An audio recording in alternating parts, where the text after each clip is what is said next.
Someone is dying, and everyone around them is just watching. This isn't a movie, it's happening right now. It happens every single day, but nobody could ever explain why.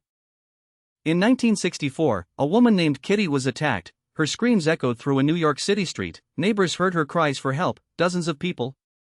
38 witnesses watched for over half an hour. Nobody called the police, nobody intervened, they just watched, and what happened next was truly horrific.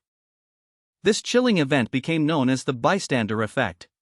It describes how the more people present, the less likely anyone is to help. It's counterintuitive.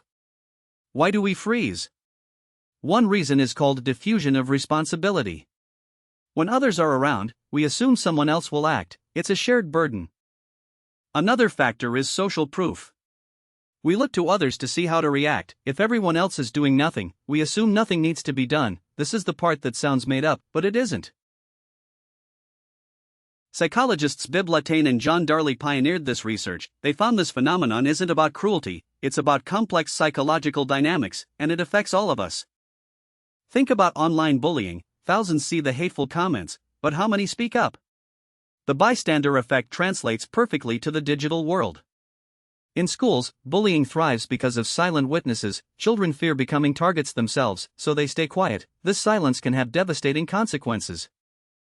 Studies show that if there is only one witness, the probability of intervention is 85%. With 5 witnesses, it drops to 31%. That's a staggering difference. Another powerful emotion is the fear of judgment. What if we intervene and we're wrong? What if we make things worse?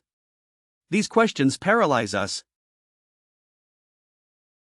Emergency situations are particularly vulnerable. A person collapsing in a crowded train station might go unnoticed longer than if they were alone in an empty street.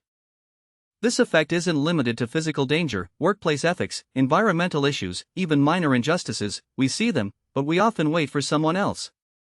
We're not even at the worst part yet. The victim of the bystander effect often feels isolated and dehumanized. Their suffering is amplified by the perceived indifference. This is where the story gets truly terrifying. The inaction of bystanders can be more damaging than the initial harm. It's a silent killer of hope and trust. Victims internalize the silence. They wonder if they deserved it, if their pain wasn't real enough, if they are truly invisible. The psychological scars can last a lifetime. The memory of being ignored, the feeling of utter helplessness, it changes how they view humanity. But nobody could have predicted what happened next. In the scientific understanding of this phenomenon, researchers started looking for an antidote. They found that our brains are hardwired for social connection. The bystander effect is a glitch, a learned behavior, which means it can be unlearned. One simple action can break the spell, just one person, but what exactly can you do when you see someone in need? And how do you overcome your own fears?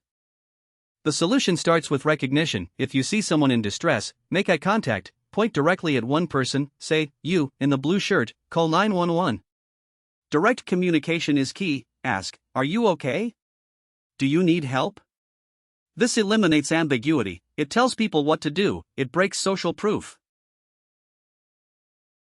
Be the first. Even a small gesture can trigger others. When one person steps forward, the psychological barriers for everyone else begin to crumble. It's not about being a hero, it's about being human. Researchers call this the anti-bystander effect.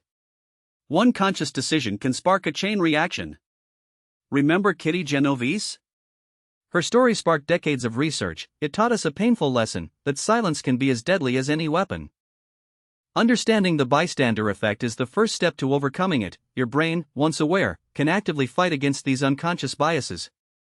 You have the power to change the narrative, to turn silent witnesses into active helpers, to save a life, or simply, to show someone they are not alone. Don't be a bystander, be the one who acts. Your courage, however small, can be the difference between tragedy and hope. The choice is always yours.